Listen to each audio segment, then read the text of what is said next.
విశ్వాసులందరికీ, ఈ వీడియోను వీక్షిస్తున్న ప్రతి ఒక్కరికి ప్రభు నామమున మరొకసారి శుభాలు తెలియజేస్తున్నాను.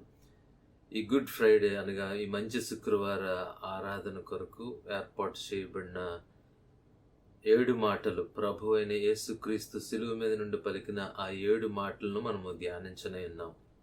గనుక దయచేసి ఈరోజు కొంత సమయాన్ని మీ దినములో ఈ ప్రత్యేకమైన శిలువ ధ్యాన కార్యక్రమము కొరకు ఏర్పాటు చేసుకోవాలని ప్రభు నామమున మిమ్మల్ని ప్రేరేపిస్తున్నాను. ప్రార్థన చేసుకుని మనము ప్రారంభించుకుందాం. పరిశుద్ధమైన తండ్రి, కృపా సత్య సంపూర్ణమైన మా దేవా, నీ పరిశుద్ధ నామానికి వేవేల వందనాలు, స్తోత్రాలు. అయోగ్యులమైన మా జీవితంలో ప్రభా, నువ్వు చేసిన ప్రతి మేలును బట్టి, ఉపకారాన్ని బట్టి నీకు వందనాలు చెల్లిస్తున్నాము. ప్రభా, ఇదిగో ఈ మంచి శుక్రవారం నాడు మేమందరము ఏకముగా సంఘములో కూడుకొనలేని పరిస్థితులున్నా తండ్రి, నీ వాక్యము ద్వారా మరొకసారి మేము ఆదరింపబడడానికి నీవు ఏర్పాటు చేసిన ఈ సంకల్పాన్ని బట్టి, నీవు అనుగ్రహించిన టెక్నాలజీని బట్టి నీకు వందనాలు. బిడ్డలందరూ నీ పరిశుద్ధ లేఖనంలోను ధ్యానింప సిద్ధపడుచు ఉండగా మీ ఆత్మను వారిపైన ఉంచండి. మరి ముఖ్యంగా ప్రభా, యేసయ్య ఆ శిలువ మీద మా కొరకు పొందిన శ్రమ, మరణాన్ని మేము జ్ఞాపకము చేసుకుని మా జీవితంలో నిజమైన యథార్థమైన మార్పును పొందుకుని నీ బిడ్డలుగా జీవించే కృపను మాకు అనుగ్రహించమని అడుగుచున్నారు. తండ్రి, ఈ కోవిడ్-19 వలన అనేక కుటుంబాల్లో అలజడి, అనేక కుటుంబాల్లో అశాంతి ప్రభా, అనేక కుటుంబాల్లో సమస్యలు తలెత్తి ఉండగా తండ్రి, ప్రతి ఒక్క కుటుంబాన్ని మీరు దర్శించండి. నీ కృపగల చిత్తాన్ని బట్టి వారికి ఉన్న ప్రతి శోధన సమస్యను తొలగించి మహిమ, ఘనత, ప్రభావాలు మీరే పొందుకోమని, ఈ ఆరాధన మీకు మహిమకరము ఉన్నట్టుకు కృపద ఇచ్చేయమని మమ్మల్ని మేము తగ్గించుకుంటూ మీ ప్రియ కుమారుని యేసుక్రీస్తు పరిశుద్ధ నామమున ఈ మనవులను అడిగి ప్రార్థిస్తున్నాను తండ్రి, ఆమేన్. మన తండ్రి దేవుని నుండి, ప్రభు అయిన యేసుక్రీస్తు నుండి కృపయు సమాధానం మీకు కలుగును గాక, ఆమేన్. యేసయ్య సిలువ వేయబడిన తర్వాత సిలువ మీద నుండి పలికిన మొదటి మాట లూకా సువార్త 23వ అధ్యాయం 34వ వచనములో రాయబడి ఉంది. దాన్ని చదువుకుని మనము వాక్యాన్ని ధ్యానిద్దాం. యేసు, తండ్రి, వీరేమి చేయుచున్నారో వీరెరుగరు గనుక వీరిని క్షమించుమని చెప్పాను. Wow, do you here that? విన్నారా ఆ మాట? Father, forgive them, for they don't know what they are doing. వీరేమి చేయుచున్నారో వీరెరుగరు గనుక వీరిని క్షమించు తండ్రి అని ఒక విజ్ఞాపన చేస్తూ ఉన్నాడు యేసయ్య. ఇంత శ్రమలో, ఇంత వేదనలో ఆ శిలువ మీద ఉన్న ఆయన, అయ్యో నాకు బాధ, ఈ వేదన తొలగించు తండ్రి అని ప్రార్థన చేయట్లేదు, కానీ ఆయనను హింసించిన వారిని గురించి, ఆయన చుట్టూ ఉన్న వారిని గురించి, ఆయనను హేళన చేసిన వారిని గురించి ఆయన చేస్తున్న విజ్ఞాపన, ఆ పిటిషన్, ఆయన చేస్తున్న ప్రార్థన, తండ్రికి వారిని గురించి విజ్ఞాపన చేస్తున్నాడు. ఎటువంటిది ప్రేమ! What kind of man is he? ఈయన ఎటువంటి మనుష్యుడు? ప్రియమైన వారులారా, మనం పరిశుద్ధ గ్రంథాన్ని గమనించినట్లయితే Jesus is not only true man but is true God. ఆయన నిజమైన దేవుడై ఉన్నాడు, ఆయన నిజమైన మానవుడై ఉన్నాడు. ఈ శిలువ మీద మరణించడానికి, ఈ శిలువ మీద శ్రమ పొందడానికి ఆయన తను తాను తగ్గించుకున్నాడు. ఈ సమయంలో కూడా ఆయన పొరుగు వారిని గురించి ఆలోచన చేస్తున్నాడు, ఆయన తోటి వారిని గురించి ఆలోచన చేస్తున్నాడు. వారిని క్షమించు తండ్రి అని ఆయన తండ్రికి ప్రార్థన చేస్తున్నాడు. You see, he has a heartfelt desire for the forgiveness even his enemies, ఆయన శత్రువుల విషయం కూడా ఆయన ఆలోచన చేస్తున్నాడు. ఆయన హృదయపూర్వకముగా వారు క్షమించబడాలని తండ్రిని కోరుతున్నాడు. ఆయన ప్రియమైన వాళ్ళరా, రోజు వాక్యాన్ని వింటున్నాం మనం. నేను అడుగుతున్నాను, do we have that kind of a heart? అటువంటి హృదయం మనలో ఉందా? A heart that forgives, a heart that forgets, a heart that loves even their enemies. క్షమించే హృదయము, మరిచిపోయే హృదయము, శత్రువుల సహితము ప్రేమించే హృదయము మనలో ఉందా? ప్రియమైన వాళ్ళరా, ఇఫ్ వీ ఆర్ హానెస్ట్, నిజంగా మనము గనక నిజాయితీగా ఆలోచన చేసినట్లయితే, వీ ఫెయిల్, మనము తప్పిపోతూ ఉన్నాం. మన జీవితాలలో క్షమించడం అనేసరికి ఎందుకో మనము క్షమించలేని మనస్తత్వం కలిగిన వారంగా ఉంటాం. నేనెందుకు చెప్పాలి సారీ? నేనెందుకు చెప్పాలి క్షమాపణ? వాయ్? నేనే ఎందుకు తగ్గించుకోవాలి?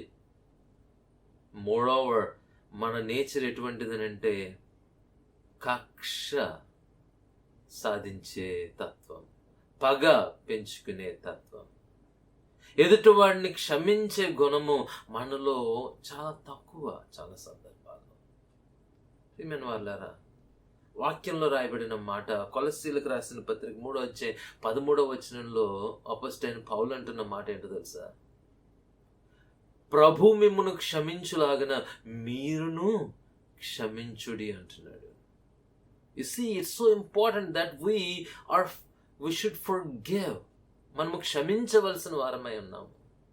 క్షమించబడిన పాపులముగా తండ్రి మనలను క్షమించులాగన మనము కూడా క్షమించాలట మన పొరుగు వారిని.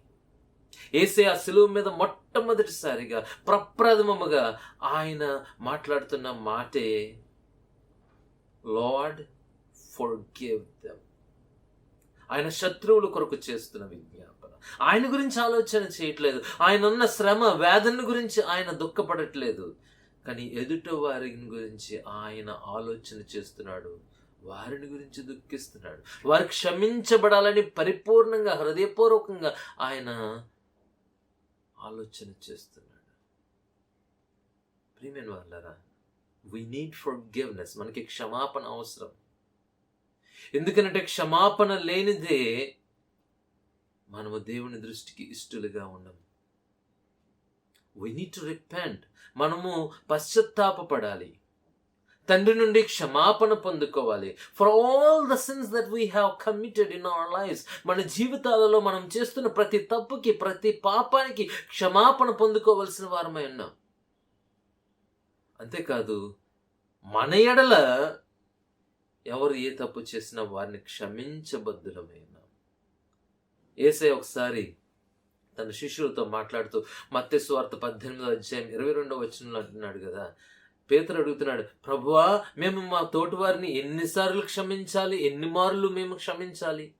యేసయ్య అంటున్నాడు, 70 మార్లు. 7 మార్లేనా అని పేతురు అడుగుతుంటే, 7 మార్లు కాదు, not just 7 times, but 70 times 7, లేక 70 మట్టుకు అంటున్నాడు. What does that mean?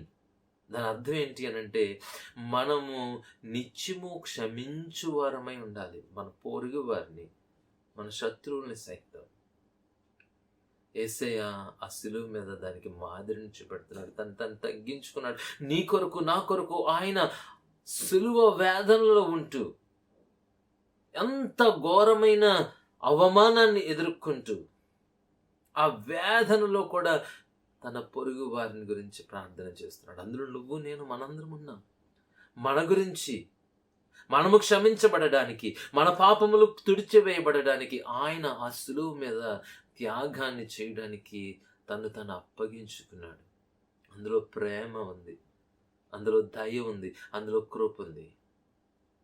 ప్రియమైన వాళ్ళారా, చివరిగా మరొక మాట మనం అర్థం చేసుకోవాలి. అదేంటంటే, మత్తయి సువార్త 18 ఆఖరి భాగంలో యేసయ్య ఒక ఉపమానం చెప్తున్నాడు. క్షమించని ఒక దాసుని ఉపమానం అది. ఆ దాసుడు తన యజమానికి కొంత డబ్బు అప్పుంటే, ఆ యజమానుడు ఆ దాసుని పిలిచినప్పుడు, అప్పు తీర్చమని అడిగినప్పుడు, తండ్రి లేక నా యజమానుడా, నా దగ్గర అంత లేదు, నన్ను క్షమించు, నన్ను కనికరించు అని ప్రార్థన చేసి విజ్ఞాపన చేస్తే వాడిని క్షమించి వదిలేశాడట. కానీ వాడు బయటికి వెళ్ళి అతని దగ్గర ఇంకొకడు అప్పు తీసుకున్న వాడిని పట్టుకుని, నాకు అందుకు అప్పు తీర్చట్లేదని అడిగితే, అతను కూడా నన్ను క్షమించు, నా దగ్గర డబ్బు లేదు, ఉన్నప్పుడు నేను ఇస్తానని అంటే, వాడు క్షమించకుండా వాడిని దండించడానికి చెరసాల్లో పెట్టినట్లు మనం చూస్తాం. దాన్ని తెలుసుకున్న ఆయన నిజమైన యజమానుడు మరలా వాడిని పిలిపించాడు. మత్తయి సువార్త 18వ అధ్యాయంలో ఈ మాటలు మనకు కనబడతాయి. 33వ వచనం మనం చూస్తే, నేను నిన్ను కరుణించిన ప్రకారము నీవును నీ తోడి దాసుని కరుణింపవలసి ఉండెను కదా అంటున్నాడు. ప్రియమైన వారలారా, నేను నిన్ను కరుణించిన ప్రకారం, దేవుడు మనలను క్షమించిన రీతిగా మనము కూడా మన పొరుగు వారిని క్షమించాలని ప్రభువు తన వాక్యములో జ్ఞాపకం చేస్తున్నాడు. ఆ శిలువ మీద నీ కొరకు నా కొరకు ఆయన మన క్షమాపణ కొరకు, మన నిత్య జీవము కొరకు యేసయ్య ఆ శిలువ శ్రమను అనుభవిస్తున్నాడు. చివరిగా ఇంకొక మాట 35వ వచనంలో, అదే మత్తయి సువార్త 18వ అధ్యాయం 35వ వచనంలో రాయబడిన మాట ఈరోజు మనందరికీ ఒక హెచ్చరికగా ఉండాలని నేను మనవి చేస్తున్నాను. మీలో ప్రతివాడును తన సహోదరుని హృదయపూర్వకంగా క్షమింపని ఎడల నా పరలోకపు తండ్రి ఆ ప్రకారమే మీ ఎడల చేయుననెను. మీలో ప్రతివాడును తన సహోదరుని హృదయపూర్వకముగా క్షమింపని ఎడల, నీ తోటి వారిని, నీ పొరుగు వారిని, నీ ఎడల తప్పులు చేసిన వారిని నీవు హృదయపూర్వకంగా క్షమించకపోతే పరలోకపు తండ్రి కూడా నీ ఎడల అలాగునే చేస్తాడని ప్రభు హెచ్చరిస్తున్నాడు. Can you imagine that? ఒకసారి ఊహించండి, ఆలోచన చేయండి. If God doesn't forgive you, దేవుడే మనల్ని క్షమించకపోతే, what will we be? What will our fate be? మనం ఏమైపోతాం? We only go to hell, నరకానికే పోతాం. కనుక ప్రియమైన వాళ్ళారా, ఫర్గివ్నెస్ ఇస్ అ గిఫ్ట్. క్షమాపణ అనేది ఒక బహుమతి, దేవుడిచ్చిన ఒక గొప్ప ఆధిక్యత. ఫ్రీ ఫర్గివ్నెస్, ఉచితముగా ఆయన మనల్ని క్షమించడానికి సిద్ధంగా ఉన్నాడు. మనము కూడా ఉచితముగా క్షమించవలసిన వారమే ఉన్నాం. క్షమించబడడానికి మనం మూల్యం చెల్లించే అవసరం లేదు. యేసయ్య ఆ మూల్యాన్ని చెల్లించాడు. మన పాపముల నిమిత్తం, మన పాపములు క్షమించబడడానికి ఆయన ఆ శిలువ మీద తన రక్తాన్ని, పవిత్రమైన రక్తాన్ని ధారపోసాడు. Because of his blood we are forgiven. ఆయన రక్త మూలముగా మనము క్షమించబడ్డాం. 1 యోహాను 2వ అధ్యాయంలో ఆ మాటలే మనం చూస్తాం. యేసు రక్తములో ప్రతి పాపము క్షమించబడుతుంది, ప్రతి పాపానికి ప్రాయశ్చిత్తము జరిగిందని ప్రభు తన వాక్యంలో జ్ఞాపకం చేస్తున్నాడు. కనుక ఈరోజు మొదటి మాటను వింటున్న మనము, do we have a heart of forgiveness? క్షమించే హృదయం మనలో ఉందా? హృదయపూర్వకంగా నీ తోటి వారిని క్షమించగలుగుతున్నావా? ప్రియమైన దేవుని బిడ్డలారా, రిమెంబర్, ఒక్క విషయం జ్ఞాపకం ఉంచుకునండి. మనము హృదయపూర్వకంగా మన తోటి వారిని క్షమించకపోతే మన పరలోకపు తండ్రి కూడా మన ఎడల అలాగనే చేస్తానని అంటున్నాడు. కనుక మనందరం మనల్ని తగ్గించుకొని మనం ఏ రీతిగా క్షమించబడుతున్నాము, మనం ఏ రీతిగా దేవుని కృపను పొందుకున్నాము, అదే కృప, అదే ప్రేమ, అదే క్షమాపణ మనము కూడా కలిగిన వారమే. మన తోటి వారి ఎడల వారిని క్షమించబద్దులముగా ఉందాం. దేవుడు ఈ మొదటి మాట ద్వారా, క్రీస్తు ఆ శిలువ మీద పలికిన ఈ మొదటి మాట ద్వారా మన జీవితాల్లో గొప్ప మార్పును పుట్టించి నిజమైన క్షమాపణ గుణాన్ని కలిగిన వారముగా దేవుని బిడ్డలముగా జీవించుటకు కృప దయచేయను గాక. ఆమేన్.